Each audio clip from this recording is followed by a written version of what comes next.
बर' theatre नायनो मोजां मोनगिरिफोरनि थाखाय गोजोनथाव खौरां।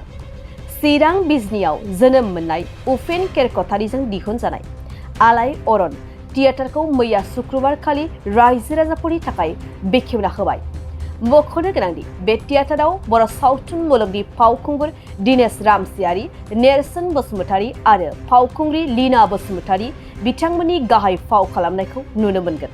बे बेखेवनाय हाबाफारियाव बाहागो लादों आलाय अरन थियेटारनि बिगोमा थामहिनबा दिहुनगिरि उपेन केरकटारी, बयजोंबो मिथिसार जानाय बर' सावथुन मुलुगनि गागि फावगिरि दिनेश रामसियारि, नेरसोन बसुमतारी, लीना बसुमतारी आरो गोबां फावगिरिफ्रा।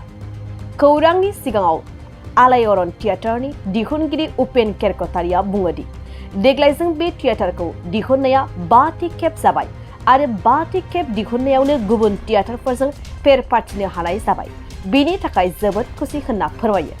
ओजोंहाय फावगिरि लीना बसुमतारीया सावथुननि थाखाय गोबां अफार फैदोंमोनब्लाबो थियेटाराव एग्रिमेन्ट जाखांनायनि थाखाय लाखिनो हायाखै होनना फोरमायो। लोगोसे थियेटार आरो सावथुनाव फाव खालामनाया जोबोद आलादा आलादा जायो।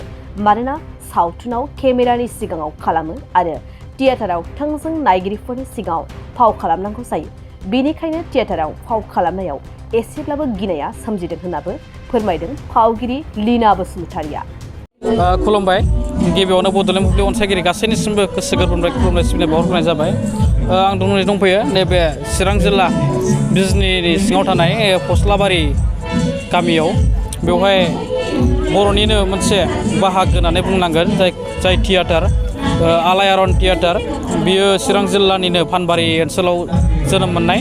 बियो दिनै अपेनिं बा गासिबो रायजो राजाफोरनि थाखाय बेखेवनानै होनाय जाबाय।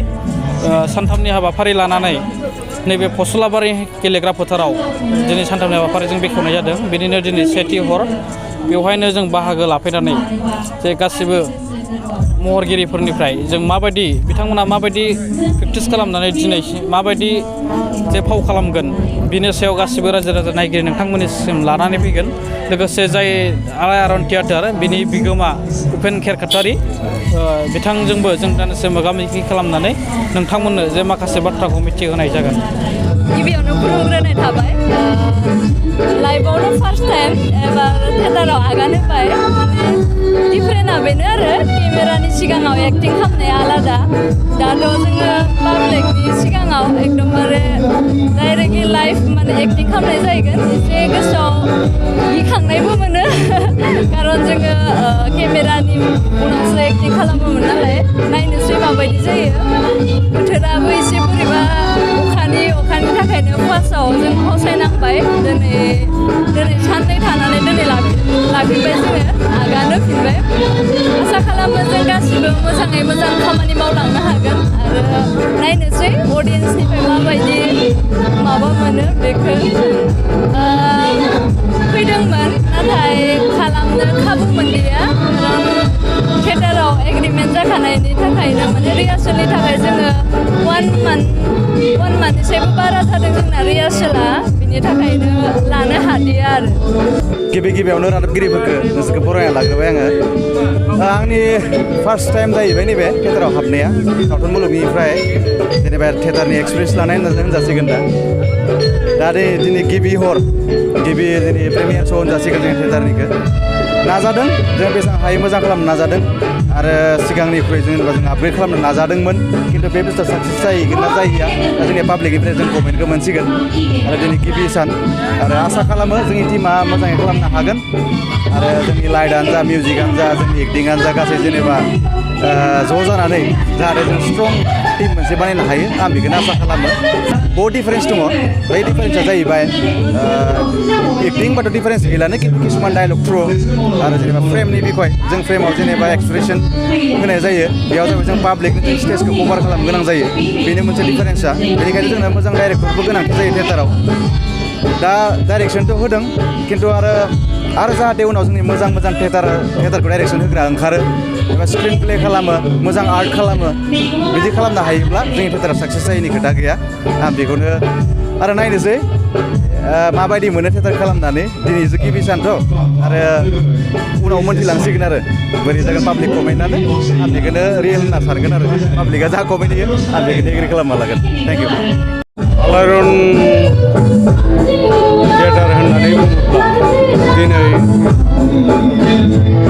2023 आरो 2024आव ओरैबायदि साखाफारा जानानै जों ओंखारनो लुबैदों आरो ओंखारबायबो आरो नोंथांमोना नुबायबो नोंथांमोननि अननायाव दा नोंथांमोना नुफैबाय दिनै 2023 एबा 2024आव ओरैबायदि थांखि लानानै ओंखारदों नाटक गांथाम आरो बे नाटक गांथामजों लोगोसे सोनारनानै दङ एक्टर एक्ट्रेसआ जाहैबाय जेरै नेरसोन बसुमतारी दिना बसुमतारी आरो दिनेश रामसियारि बे साथाम ग्लेमार फिल्म आर्टिस्ट हिसाबै आं दिनै आलायारनाव बे साथामखौ लानानैनो ओरै गोग्गानानै आरो गुबुन थियेटारफोरजों फेर फाथिनानै बे साथामखौ लानानैनो आङो साखाफारा जानानै दिनै फार्स्ट हिसाबै आलायारन चिरां जिल्लानि हिसाबै ओंखारबोदों आरोखि थ' जेनखानायबो नङा आरो देरहागोन होननानै आङो रायजोफोरनि सिगाङाव मेसेज मोनसे होबाय